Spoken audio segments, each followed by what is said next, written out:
We all imagined we'd be stopping nuclear launches and saving the world from global pandemics.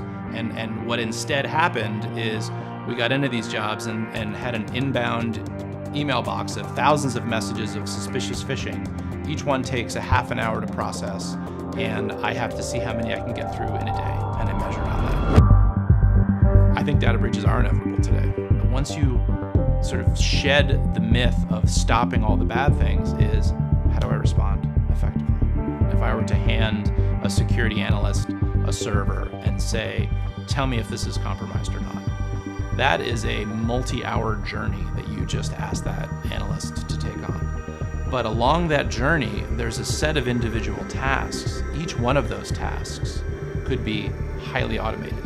So figuring out the running processes on the system, determining whether those running processes are consistent or inconsistent with the gold standard list of running processes. Everyone that's non-standard, looking up those processes on public threat feeds to figure out if there's any potential issue there, looking at the file hashes of the processes that look out of whack and comparing those. So a whole journey of work, those individual elements can be entirely automated. And so what we're seeing as we talk to customers is not a desire to reduce response staff. What we're hearing is everybody needs to be focused on a much higher level of service and let the machines handle the grunt work. So companies aren't prioritizing today as well as they would like to these incoming threats, in part because they're dealing with incomplete information. I would say that's the number one reason. So from a security standpoint, most security tools will tell you the severity of a particular attack or event. So, on a scale of 1 to 10, this is a 10, so, you should be really worried. What they can't easily do is connect that data to the actual value of the asset under attack and the risk to the organization.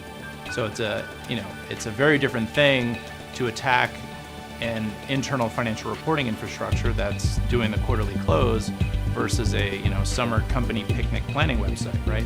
Both probably need to be responded to, but in a world where CISOs and their teams have a limited amount of time, they're going to need to focus on the things that matter most to their organization first.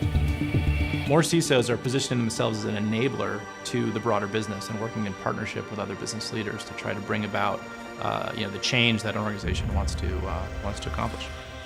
Give yourself a pat on the back. It's far easier to break something than it is to fix something. But when you have that kind of odds not in your favor, you have to fall back on, how do I take some of the noise, some of the obvious, some of the mundane, and sweep it to the side.